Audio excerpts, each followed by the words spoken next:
देवोत्थान एकादशी से कथा शुरू हुई थी। हमें तो ऐसा लगता है देवोत्थान एकादशी से कथा शुरू हुई, आप सबके चित्त में ही देव उठ गए और ऐसे उठे कि हर दिन उत्सव मन रहा है। तो वृंदावन प्रकट उत्सव में श्री राधा वल्लभ लाल जी कैसे विराजमान हुए उसकी कई कथाओं में हमने सुनाया है, पर ऊंझा में गुजरात में आज कथा हो रही है तो यहाँ थोड़ा सा उसका भाव कह देते हैं। आप सब लोग बड़े ध्यान से बड़े प्रेम से श्रवण करें। जय विराजमान जी।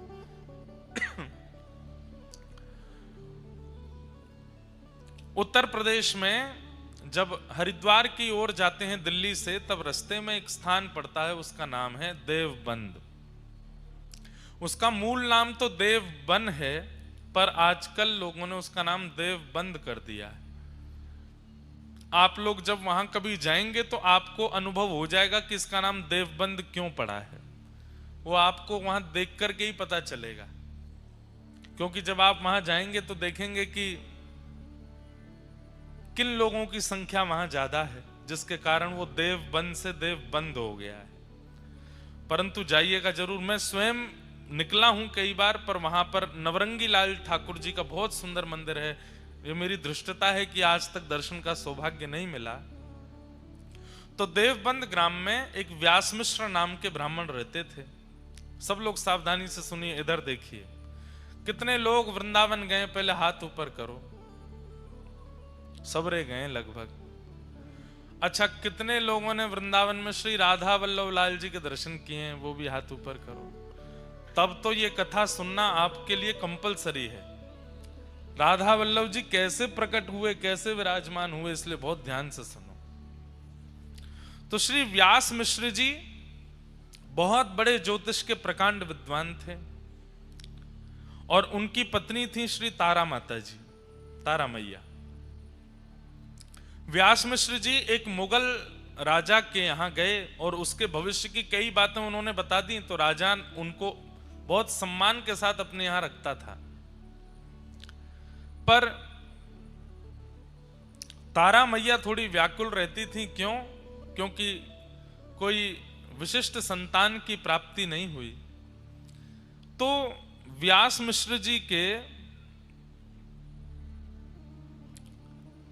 एक बड़े भैया थे, वो सन्यासी थे, उनका नाम था नृसिंह आश्रम जी। एक बार वो देवबंद पधारे तो हजारों लोग उनके दर्शन करने के लिए गए, क्योंकि व्यास मिश्र जी के बड़े भैया हैं तो वो भी गए। जब उन्होंने प्रणाम किया तो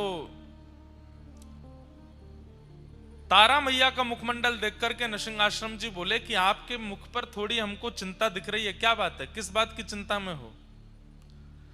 तब तारा मैया बोली कि आप सब जानते हैं, अरे घर में एक संतान हो तो उसका एक सुख माता पिता को प्राप्त होता है, भविष्य में वंश आगे बढ़ता, आदि आदि बातें कहीं।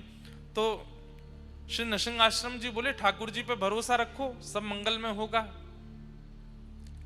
और बाकी अगर तुम चाहती हो कि हम अपने दिव्य दृष्टि से देख के बताएं तो संभवतः आगे कई वर्षों तक और शायद इस जन्म में आपके यहां संतान नहीं है,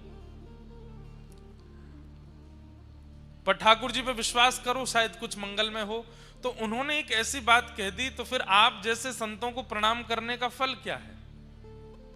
जब सब भाग्य से ही मिल जाना है, सब ठाकुर जी की कृपा से ही मिल जाना है, तो संत महापुरुष जब नगर में आते हैं उनको प्रणाम करने का फल क्या मिलेगा? फिर कभी कभी व्यक्ति अपने जीवन से व्यथित होता है तो कुछ इस प्रकार के शब्दों का प्रयोग कर देता है। नृसिंह आश्रम जी को थोड़ी ये बात जमी नहीं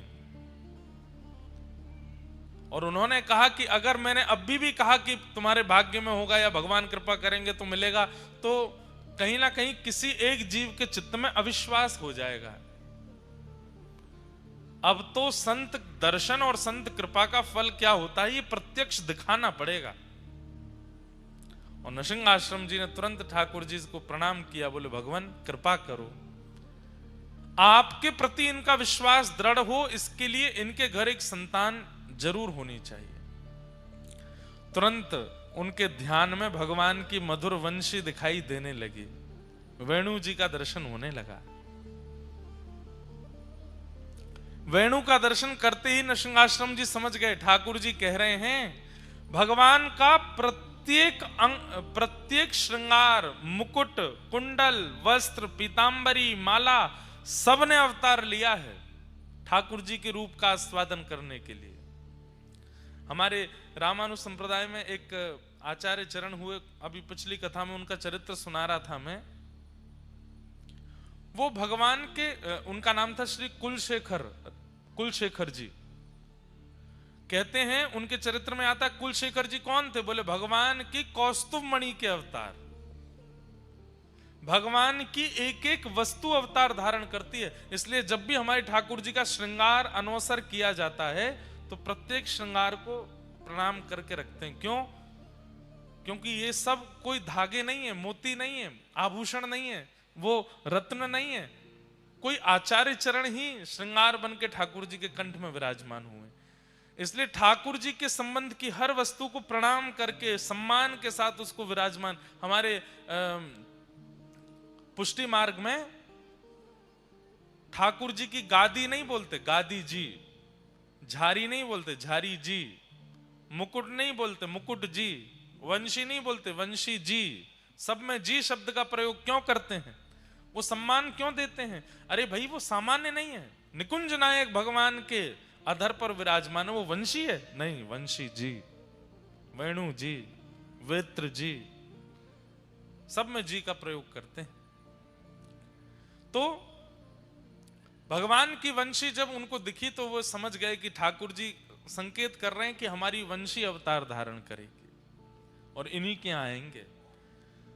जाकर के कह दिया, बोले कि तारा अब तुम चिंता मत करो, तुम्हारे घर एक दिव्य बालक जन्म लेगा। और मैं संकेत रूप से बता दूं, भगवान के निज परिकर का ही कोई तुम्हारे यहां जन्म लेगा। और बस प्रतीक्षा प्रारंभ हुई।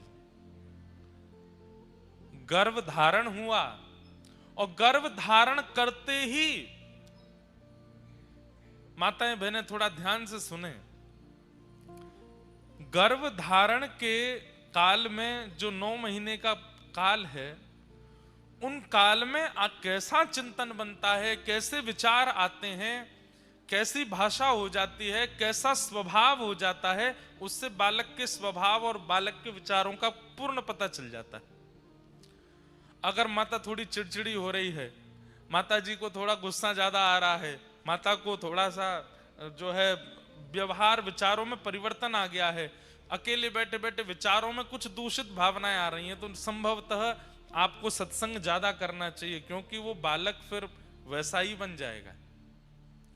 तारा मैया के चरित्र में आता है कि जिस दिन से गर्भ में वंशी अवतार धारण करके आई हैं, उस दिन से ही आज तक वृंदावन नहीं गई दर्शन करने, लेकिन जब सोती हैं तो यमुना जी दिखाई देती हैं, जब सोती हैं तो वृंदा तुलसी दिखाई देती हैं, जब सोती हैं तो गिरिराज पर्वत का दर्शन होता है, जब शयन करती हैं तो ठाकुर जी की मधुर वंशी सुनाई देती है, जब सोती हैं तो मधुर चंदन की सुगंधी आती है। अच्छा, लगभग समस्त दिव्य आचार्यों के चरित्र में आपको यह बात मिल जाएगी कि जन्म से पूर्व उनकी मैया की स्थिति ऐसी होंगी। चैतन्य महाप्रभु वो तो भगवान ही, राधा कृष्ण तनु ही एक भय, तो चैतन्य महाप्रभु प्रकट भय। उनकी माता जी के प्रसंग में भी यही आता है। वो जब नदी स्नान करने के लिए जाती थी, तो ध्यान से सुनिएगा, श्रीमद चैतन्य महाप्रभु की मैया जब नदी स्नान करने के लिए जाती मायापुर में नदिया में, तो कम से कम 2 गांव दूर एक महापुरुष नदी में नित्य तुलसी अर्पण करते थे। तो वो नदी बहती थी ऐसे, लेकिन वो तुलसियां जाती थी उल्टी, और जैसे ही वो मैया आकर के नदी में स्नान करती, वो तुलसियां जाकर के जैसी मैया भीतर प्रवेश करती, उनके गर्भ के चारों ओर तुलसी भ्रमण करने लगती। वो देख करके वो आश्चर्यचकित हो जाती, ये पुष्प तुलसी मेरे गर्भ की परिक्रमा क्यों करते हैं? जब किसी दिव्य वैष्णव भक्त या दिव्य बालक का अवतरण होने वाला होता है, उसके प्रसव काल में ही मैया को अनुभव हो जाता है कि वो कैसा है। तारा मैया उठ जाती हैं और व्यास मिश्र जी से कहती हैं, मुझे यमुना जी का दर्शन होता है, मुझे मधुर वृक्षों के दर्शन होते हैं, गिरिराज जी का, मैं तो कभी व्रज गई नहीं, फिर मुझे व्रज का स्मरण क्यों होता है? और स्मरण ही नहीं होता, व्याकुलता होती है, चित्त में विरह होता है कि मुझे कोई लेकर के वृंदावन चले और मैं वृंदावन जाऊं। व्यास मिश्र जी, आप कुछ योजना बनाइए ना, मुझे लेकर के वृंदावन चलिए।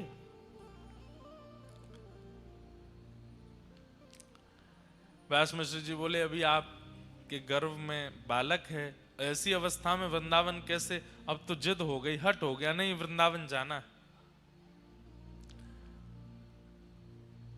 व्यास मिश्र जी ने राजा से कहा, जो मुगल राजा था, कि हमें अपनी पत्नी को वृंदावन लेकर के जाना है, आप आज्ञा दें। तो राजा ने कहा, आप रुक जाइए, कुछ दिन में हम आगरा जाने वाले हैं किसी कार्य से, और हमारे साथ पूरी सेना जाएगी, पालकियां जाएंगी, आपकी पत्नी गर्भवती है, पालकी में हम ले चलेंगे।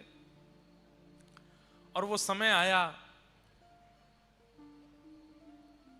और व्यास मिश्र जी अपनी पत्नी के साथ वृंदावन गए। जैसे ही वृंदावन गए, वृंदावन का दर्शन करके आनंदित हो गए मैया। संध्या काल का समय हुआ, वृंदावन से निकलने के लिए जैसे ही उद्भत हुए, आगरा के लिए जा रहे थे, व्रज की सीमा पार नहीं कर पाए। प्रसव पीड़ा हुई मां को, इतनी वेदना हुई, इतनी पीड़ा हुई कि वहीं रुकना पड़ा। अब जो जहां पर हमारे महाप्रभु जी का प्राकट्य हुआ, हितरवंश महाप्रभु का बाद गांव, वो व्रज का अंतिम गांव है। उसके बाद फिर आगरा की सीमा लग जाती है संभवतः, और व्रज विश्राम हो जाता है। वहीं पहुंची है मैया, पालकी वहीं रखनी पड़ी। सबने कहा क्या हुआ? तो प्रसव पीड़ा हो रही थी। मैया को लेकर के पास के गांव में गए, उसी को बाद गांव कहते हैं। वहां ले जाकर के ग्रामवासियों ने मैया को घेर लिया और राजा से कहा, आप अपने कार्य से आगरा जाइए, अब हम तो आगे की यात्रा नहीं कर पाएंगे, हमें यहीं रुकना पड़ेगा। ठाकुर जी ने कैसी योजना बनाई कि आचार्य चरण का प्रादुर्भाव व्रज से बाहर ना हो, व्रज में ही हो जाए। और पावन तिथि आई और बाद गांव में श्री ठाकुर जी के वंशी के अवतार हितरवंश महाप्रभु का प्रादुर्भाव हुआ, प्राकट्य हुआ। नाम उनका हरिवंश रखा गया, हरिवंश बालक। अच्छा, नाम भी हरिवंश क्यों रखा गया? हरिवंश इसलिए रखा गया क्योंकि इनका वंश आगे बढ़ नहीं रहा था। व्यास मिश्र जी का वंश आगे बढ़ नहीं रहा था, लेकिन इनके बड़े भैया ने कहा कि हरि तुम्हारा वंश बढ़ाएंगे आगे, तुम्हारा वंश आगे है नहीं, ज्योतिष शास्त्र के अनुसार और तुम्हारे माथे की रेखा से तुम्हारा वंश आगे बढ़ने वाला नहीं है, पर हरि तुम्हारा वंश आगे बढ़ाएंगे, इसलिए इसी संबंध से अपने बालक का नाम रखना। तो उन्होंने नाम ही बालक का रखा हरिवंश, श्री हरिवंश, बालक हरिवंश। हरिवंश बालक का जन्म हुआ, भगवान के वंशी के अवतार। बंधुओं, ठाकुर जी के वंशी के अवतार श्री हितरवंश महाप्रभु और किशोरी जी के वंशी के अवतार श्री वंशी अली जी महाराज, जिनका प्राकट्य दिल्ली में हुआ। उनका चरित्र भी हमने सुनाया है। भगवान की कृपा से आचार्यों के चरित्र कहते ही रहते हैं, इतना सुख मिलता है। ठाकुर जी के वंशी प्रकट हुए हरिवंश महाप्रभु के रूप में। धीरे धीरे आप बड़े होने लगे। आपकी जो चेतनाएं थी, आपकी जो इच्छाएं थी, वो बड़ी सामान्य बालकों से विलग। आप मंदिर के द्वार पर बैठे रहते, पिताजी ठाकुर जी की सेवा करते थे, उन्हीं को ही देखते रहते और मन में इच्छा प्रकट करते कि पिताजी सेवा में अंदर बुलाएंगे, लेकिन छोटे बालक जानकर के पिताजी सेवा में नहीं बुलाते थे।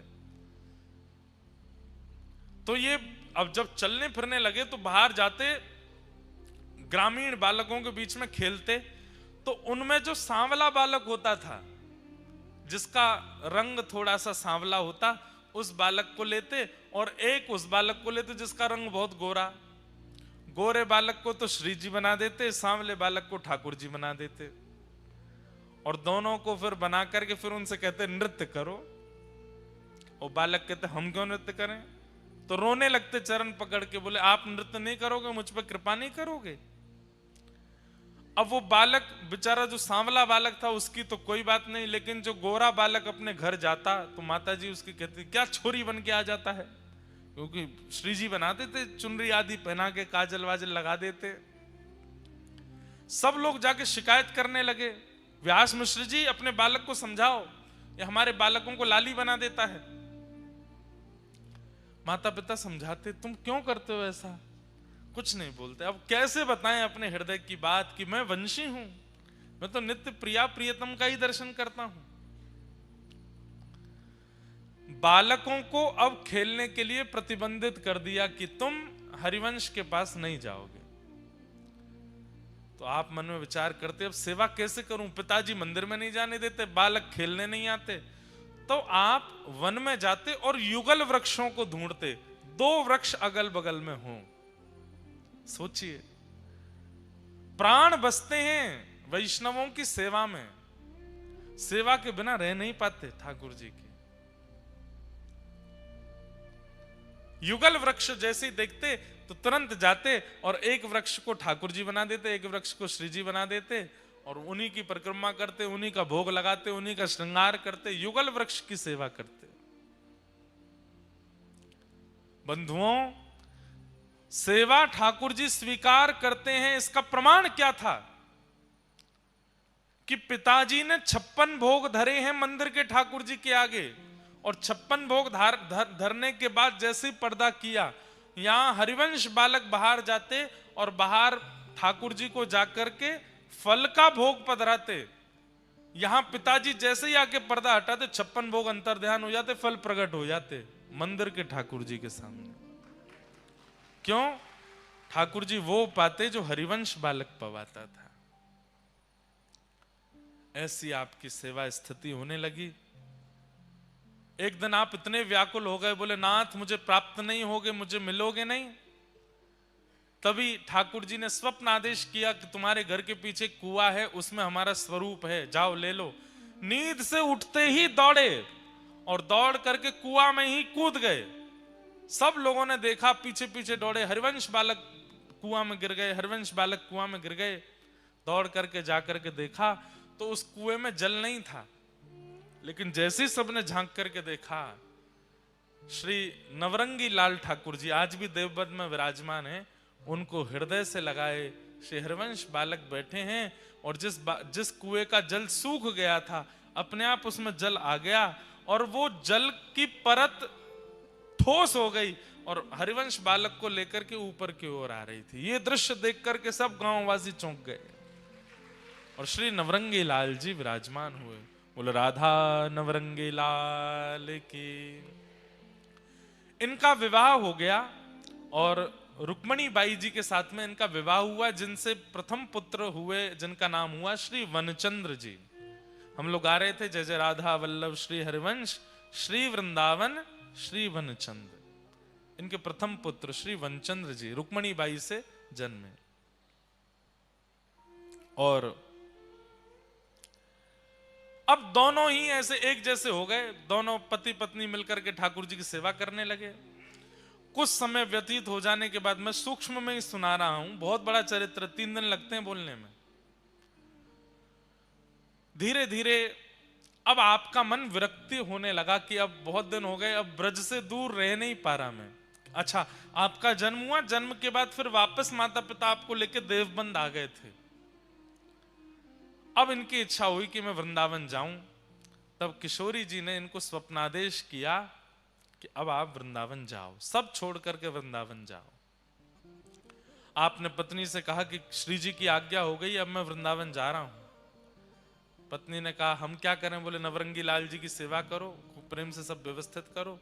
आप जैसे ही निकले घर से वृंदावन की ओर, तो रास्ते में एक गांव पड़ा जिसका नाम था चित्थावल।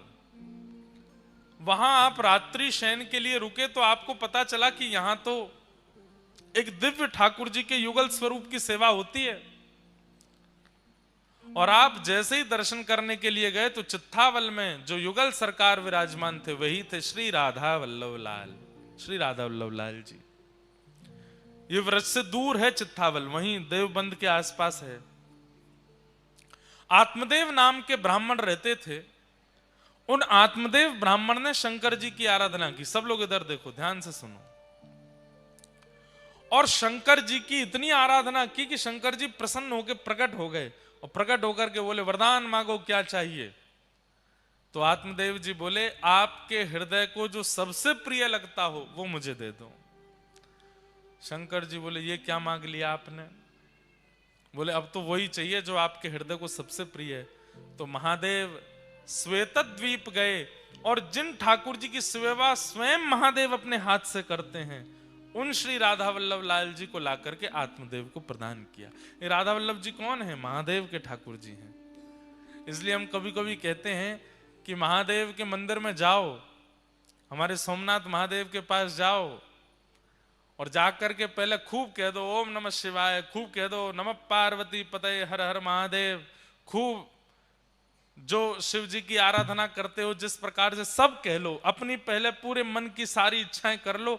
लौटते समय हमारी कही एक बात मान लो, जब आप मंदिर से दर्शन करके लौटो तो अंतिम बार जब देख रहे हो वापस निकलने से पहले, तब एक बार कह दो, बोलो श्री राधा वल्लभ लाल की। महादेव प्रसन्न हो जाते हैं। क्यों? उनकी सेवा के ठाकुर जी हैं राधा वल्लभ जी। कथा आती है कि एक बार नारद जी और गरुड़ जी दोनों को अपने ऊपर अभिमान हो गया कि हमसे बड़ा कोई भक्त नहीं है।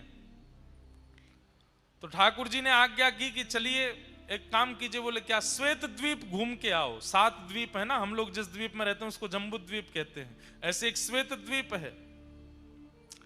श्वेत द्वीप जाओ और वहां के भक्तों का दर्शन करके आओ। तो श्वेत द्वीप जब नारद जी और गरुड़ जी पहुंचे तो वहां इन्होंने क्या देखा? राधा वल्लभ लाल जी मंदिर में विराजमान हैं। देवादिदेव महादेव सुंदर आरती उतार रहे हैं, घंटे घड़ियाल बजा रहे हैं। कार्तिकेय जी और श्री गणपति जी सुंदर भोग सामग्री उठा उठा करके ला रहे हैं, राधा वल्लभ जी के सन्मुख पधरा रहे हैं। पार्वती जी सुंदर सामग्री सिद्ध कर रही हैं और लाखों की तादाद में वैष्णव खड़े होकर के राधा वल्लभ जी का दर्शन कर रहे हैं। महादेव मुख्य पुजारी बन करके राधा वल्लभ जी की सेवा कर रहे हैं। श्वेत द्वीप में दूर खड़े होकर के नारद जी और गरुड़ जी इसका दर्शन कर रहे थे। जैसे ही आरती पूरी हुई, आरती के बाद कपाट बंद हुए। कपाट बंद होते ही जितने दर्शनार्थी थे सब मूर्छित होकर गिर पड़े। केवल 2 खड़े रह गए। कौन? नारद जी और गरुड़ जी। अब ये दोनों एक दूसरे को चेहरा देखें, ये क्या हुआ? ये सब एक साथ मूर्छित हो गए।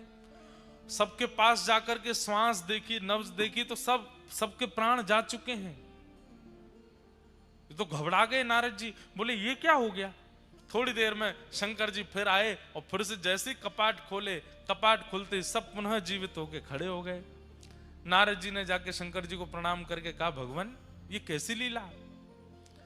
बोले, भैया किसी के प्राण अन्न में बसते हैं, किसी के धन में बसते हैं, किसी की वायु में बसते हैं, किसी के जल में बसते हैं। श्वेत द्वीप के दर्शनार्थियों के प्राण राधा वल्लभ जी में बसते हैं। जब राधा वल्लभ जी सामने होते हैं तो ये जीवित रहते हैं और जैसे ही राधा वल्लभ जी के दर्शन अनवसर होते हैं इनके प्राण निकल जाते हैं। तब नारद जी का अभिमान भंग हुआ कि मैं भक्त हूं।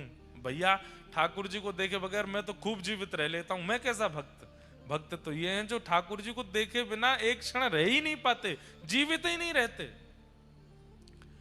वो महादेव के सेवा के ठाकुर जी राधा वल्लभ जी, जब आत्मदेव ब्राह्मण ने कहा अपनी हृदय की सबसे प्रिय वस्तु दो, तब महादेव राधा वल्लभ जी को ला करके आत्मदेव ब्राह्मण को दिया और चित्थावल ग्राम में आत्मदेव उन्हीं राधा वल्लभ जी की सेवा करते।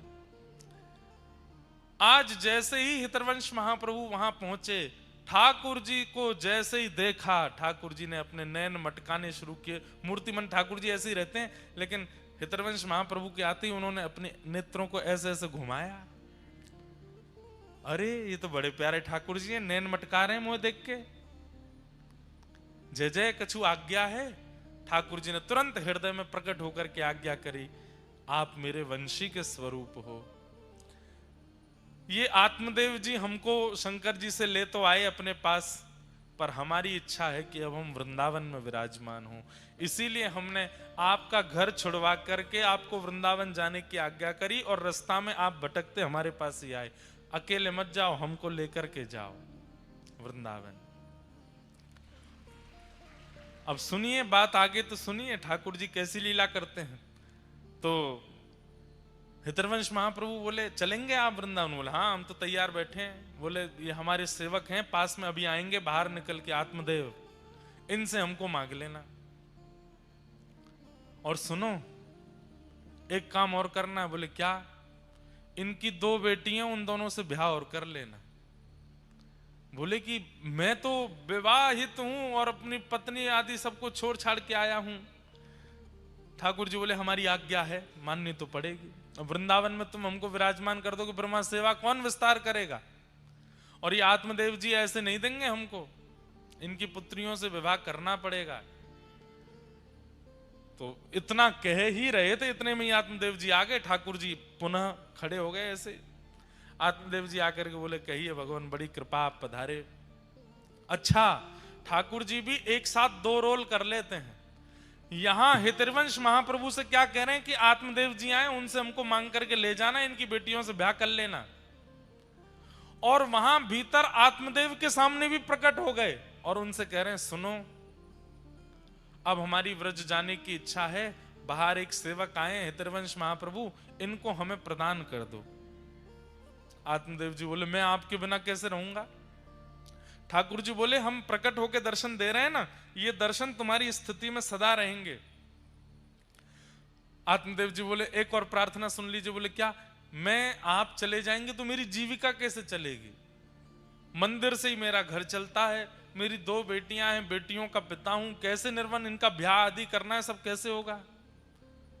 ठाकुर जी बोले वही तो व्यवस्था हमने कर दी है, बाहर जो आए हैं उनसे अपनी दोनों बेटियों का ब्याह कर दो, और ब्याह करने के बाद भाई बाहर कहीं ब्याह करोगे तो दहेज मांगेंगे, तुमको देना पड़ेगा, इनको दहेज रूप में हमको दे देना, हमको दहेज में दे दो। कैसे ठाकुर जी की लीला, 2 जगह, दोनों जगह आज्ञा कर दी। यहां आत्मदेव जी गए, यहां से हरिवंश महाप्रभु बोले हमको आपसे एक जरूरी बात करनी है। आत्मदेव जी बोले हमको भी बहुत जरूरी बात करनी है। बोले पहले आप बताओ। बोले नहीं नहीं, पहले आप बताओ। नहीं नहीं नहीं, मुझे तो ठाकुर जी ने आज्ञा करी वो बताना है। हाँ तो मुझे भी तो ठाकुर जी ने आज्ञा करी है, मुझे भी वही बताना है। हरिवंश जी बोले तो पहले मैं ही कह दूं? बोले हाँ कह दो। वो ठाकुर जी ने आज्ञा करी है कि राधा वल्लभ लाल जी को वृंदावन जाना है, आप इनको हमें प्रदान कर दो। आत्मदेव जी बोले ये तो हो गई एक आज्ञा, दूसरी आज्ञा क्या करी? हरिवंश महाप्रभु बोले आपको कैसे पता कि दूसरी आज्ञा भी है? बोले क्योंकि यही डिट्टो आज्ञा हमको भी करी है। तो बोले अच्छा तो दूसरी आज्ञा आप बता दो। बोले दूसरी आज्ञा ये करी है ना कि हमारी बेटियों से ब्याह कर लो। हाँ यही बोले हैं। और बोले फिर ये भी बोले हैं कि दहेज में हमको दे दो। कैसे ठाकुर जी हैं, अद्भुत लीला करते हैं। महाप्रभु जी ने दोनों कन्याओं से विवाह कर लिया। उनके नाम कृष्णदासी और मनोहारी दासी, उन दोनों से विवाह किया और दहेज में मिले श्री राधा वल्लभ लाल जी। आप लोग जब वृंदावन प्रकट जो भजन है वृंदावन प्यारो वृंदावन, उसकी वीडियो देखेंगे, उसमें सूक्ष्म सूक्ष्म आचार्यों के चरित्र दिखाए हैं। उसमें जब आप देखोगे तो आप राधा वल्लभ जी का प्रसंग देखना, आज देखना जाके, कैसे महाप्रभु जी विराजमान होते हैं। अभी जब बधाई पद गावे उस समय अगर कैमरा वाले भैया दिखा देंगे, उसमें जब पद गवे तब वृंदावन प्रकट पद में से वीडियो निकाल के राधा वल्लभ जी के प्राकट्य की, बहुत सुंदर वीडियो है। ठाकुर जी बढ़िया बैलगाड़ी में विराजमान भये, दोनों कृष्णदासी और मनोहारी दासी दोनों पत्नियों को विराजमान करके हितरवंश महाप्रभु राधा वल्लभ जी को लेकर के, और इतना ही नहीं खूब धन धान्य दिया, खूब संपत्ति प्रदान की। लाल जी जा रहे हैं वृंदावन, खूब बढ़िया ठाट से विराजेंगे। श्री हितरवंश महाप्रभु ठाकुर जी को लेकर के पहले वृंदावन पधारे, वृंदावन की सीमा पे ही रुक गए। वृंदावन बंधुओं, उस काल में जब राधा वल्लभ लाल जी विराजे थे, उस काल में भय का केंद्र था। क्या था? दिल्ली से आगरा जाने वाले लोग वृंदावन से सोचते थे दिन ही दिन में निकल लो, शाम नहीं होनी चाहिए। क्यों? बड़े बड़े चोर डकैत आदि आदि सब रहते थे वृंदावन। और एक और बात, आगरा से दिल्ली और दिल्ली से भी आगे तक बड़े बड़े जहाज यमुना जी में चलते थे। खूब विशाल स्वरूप था यमुना जी का। तो खूब बड़े बड़े व्यापारियों का व्यापार जहाज के द्वारा, आपके गुजरात में है ना, मुंद्रा पोर्ट है और भी हैं। उस समय पर वृंदावन भी एक पोर्ट था, बहुत बड़ी यमुना जी थी, तो जहाज जाते थे बड़े बड़े। और वृंदावन में जो जहाज तनिक रुक जाता था उसको लूट लिया जाता था। ऐसी स्थिति थी वृंदावन की जब राधा वल्लभ जी पधारे। उस काल में श्री हितरवंश महाप्रभु पधारे और आपने आकर के मन में विचार किया कि अब ठाकुर जी को कहां विराजमान करें। तब आप पूरे वृंदावन में घूमे और सब जगह ढूंढते ढूंढते ढूंढते तभी पहुंचे ऊंची ठौर। एक ऊंचा सा टीला था और यहां के जो वृक्ष वल्लरियां थी वो सामान्य नहीं थी। कैसी थी?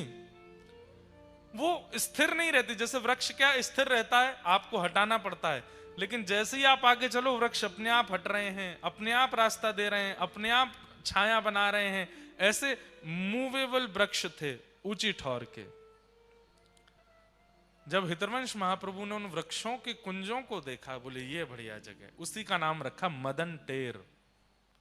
और श्री राधा वल्लभ लाल जी को लेकर के श्री हितरवंश महाप्रभु जी ने आज ही के दिन वहां विराजमान किया। बोलो राधा वल्लभ लाल की। सावधानी से सुनिएगा। बोले चतुर्विध पुरुषार्थ हैं, धर्म अर्थ और काम मोक्ष। आपने चारों का समन्वय किया है सब जगह। धर्म कैसे हो ये बताया है, अर्थ कैसे हो ये बताया है, कामनाएं पूर्ति कैसे हो ये बताई है, मोक्ष कैसे मिले ये बताया है। परंतु पंचम पुरुषार्थ प्रेम के बारे में आपने कुछ नहीं लिखा, इसलिए आपका मन अशांत है। बहुत ध्यान से सुनो। नारद जी महाराज व्यास जी को समझा रहे हैं, व्यास जी धर्म अर्थ काम मोक्ष चारों की व्याख्या आपने सारे पुराणों में की है, पर कहीं भी प्रेम का पुट नहीं लगाया, इसलिए आप असंतुष्ट हो। आपने अपने ग्रंथों में योगेश्वर कृष्ण को योगेश्वर दिखाया। आपने अपनी रचनाओं में प्रभु श्री कृष्ण को विराट दिखाया। आपने अपनी रचनाओं में ठाकुर जी सहस्त्र मुख वाले हैं, सहस्त्र हाथ वाले हैं, सहस्त्र चरण वाले हैं। उनकी अद्भुत अद्भुत महिमाओं का आपने वर्णन किया है। लेकिन वही ठाकुर जी कितने प्रेमी हैं ये आपने नहीं बताया, इसलिए आप असंतुष्ट हो। आपने उनके वैभव का प्रकाश कर दिया, आपने उनके प्रभाव का प्रकाश कर दिया, उनके स्वभाव का प्रकाश नहीं किया है, इसलिए आप असंतुष्ट हो। किसी भी ग्रंथ में आपने ये वर्णन किया कि व्रज में ठाकुर जी कैसी लीला करते हैं, गोपियों के साथ कैसा विहार करते हैं, अपने मधुमंगल श्रीदामा तनसुका मनसुका जैसे सखाओं के संग ठाकुर जी कैसी लीला करते हैं? आपने कहीं वर्णन किया? नहीं, इसलिए आपका मन असंतुष्ट है। वही परमात्मा जिनकी भ्रगुटी टेढ़ी करने पर भूचाल आ जाता है, पृथ्वी डामाडोल हो जाती है, वृंदावन में छचिया भरी छाछ पे नाच नचायो, थोड़ी सी छाछ के लिए नृत्य करते हैं। आपने कहीं वर्णन किया? नहीं किया। ब्रह्मांड नायक सर्वेश्वर श्री कृष्ण नारायण स्वरूप में पूरे ब्रह्मांड का संचालन करते हैं, लेकिन व्रज वृंदावन की लीला में मैया से चंद्रमा मांगते हैं। आपने कहीं वर्णन किया? चंद्र खिलौना ले हूं सुमैया मोरी। मैया से क्या कह रहे हैं? अच्छा, दूध पीते नहीं है तो मैया ने कही लाला दूध पी ले। ठाकुर जी बोले ना मैं ना पी रहा हूं। मैया बोली अगर तू दूध पिएगो तो मैं तुमको एक खिलौना दूंगी। सो ठाकुर जी बोले कौन सा खिलौना? जे चंद्रमा जे खिलौना दूंगी। आप तो ठाकुर जी जिद कर रहे हैं, मैया मैं तो यही खिलौना लूंगा। मैया बोली पहले दूध पी। सो ठाकुर जी चुपचाप दूध पी ले में, पूरा दूध पीवे के बाद में फिर मैया सो कह रहे हैं, चंद्र खिलौना ले हूं सो मैया मोरी। मैया बोली अच्छा लाला चंदा लेगो?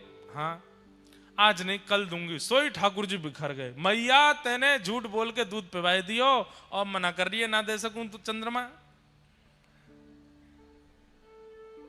जय हो लोट अब ही धरण पे, जय हो लोट अब ही धरण पे, तेरी गोद ना आए हूं सुमैया मोरी, तेरी गोद नाए हो सो मैया।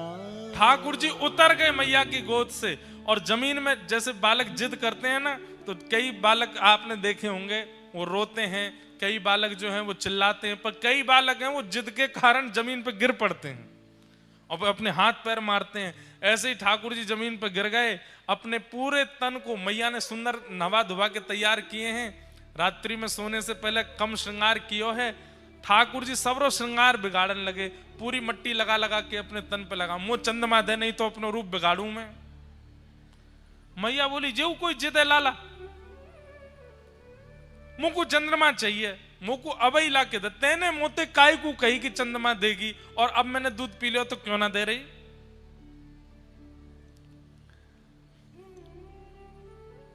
मैया बोली अच्छा लाला आ गयो चंद्रमा आ गयो। सो मैया ने कहा कि खिड़की पे एक परात रख दई, वहां में जल भर दियो।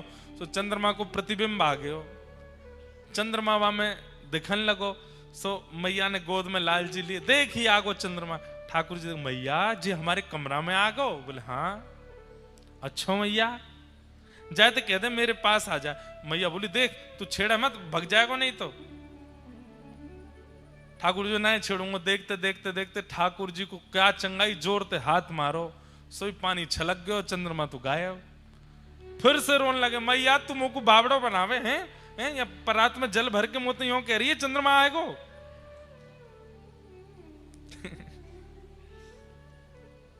सोई गोद से उतर गए और बोले मैया अब मैं जा रहा हूं, पूरे गोकुल में हल्ला करूंगा। मैया बोली कहा हल्ला करेगो?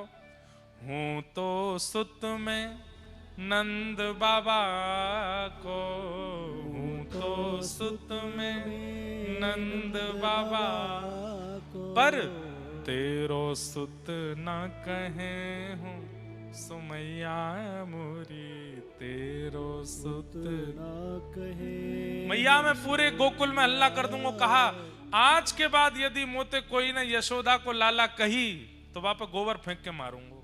मैं तो नंद बाबा को लाला हूं, तेरो लाला ना हूं मैया। बालक गुस्सा में कह दें मैं तो पापा का बेटा हूं, आपका नहीं हूं, ऐसे कह देते हैं। ऐसे ठाकुर जी कह रहे हैं हूं तो सुत में नंद बाबा को, तेरो सुत ना कहे।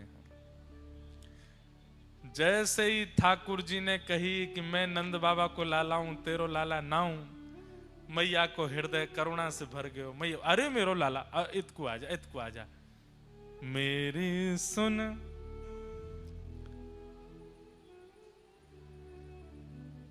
लाला, मेरी बात सुन, एक बात तो ते कहूंगी। ठाकुर जी दूर खड़े, मैं ना आ रहा हूं, तू मैया झूठ बोला है, मुझे बावड़ो बना दे। बावड़ो जाने पागल बनाए दे, ब्रज भाषा को शब्द है बावड़ो, तुमको को बावड़ो बनाए दे। मैया बोली अरे एक बहुत जरूरी बात कहनी है लाला ने, मेरे पास तो आ। ठाकुर जी बोले मैं ना आऊंगा। सो मैया कहा बोली ऐसी बात है जो दाऊ को नहीं बतानी है तो ये पता चलनी चाहिए। सोई ठाकुर जी आ गए, मुंह को जल्दी बता मैया, ऐसी कौन सी बात है जो दाऊ तो छुपानी है? जैसे बच्चे बिल्कुल बच्चे ऐसे ही होते हैं ठाकुर जी जैसे। बच्चों को भी बुलाओ नहीं आवे तो उनसे सुन तेरी बहन को बता दूंगी, नहीं तो तू नहीं आएगा तो तुरंत आ जाएगा। अच्छा मुझे बताओ मुझे क्या बात है? तो ऐसी मैया ने कही ऐसी एक बात है लाला, दाऊ को नहीं बतानी है तो को पता चलनी चाहिए। सोई ठाकुर जी आ गए, गोदी में बैठ गए। मैया जल्दी कह दे मेरे कान में कहा बात है?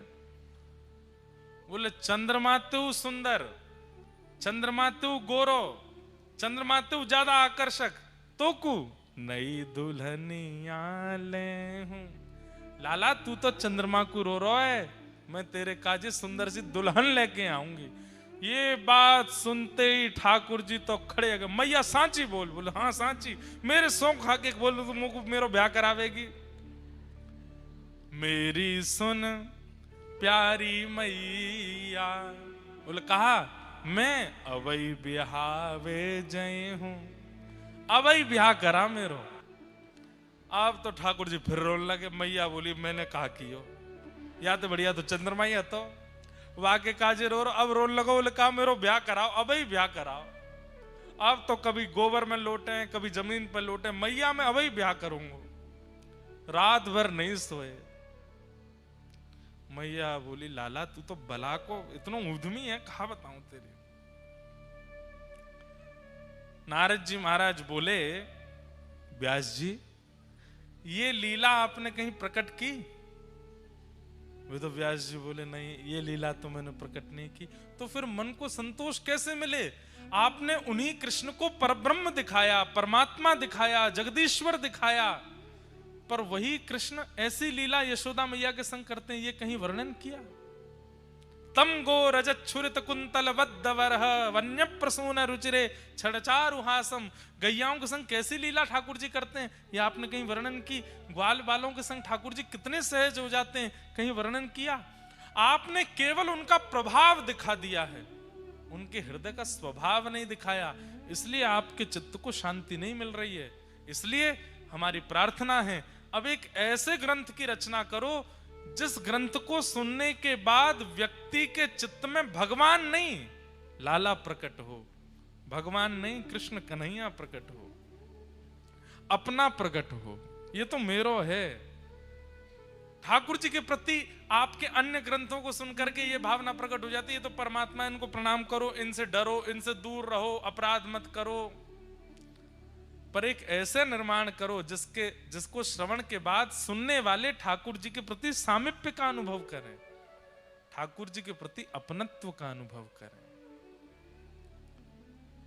तब वेद व्यास जी महाराज बोले अच्छा कैसे करूं ये रचना? बोले समाधिनानुस्मर तद्विचेष्टितम, समाधि लगाओ।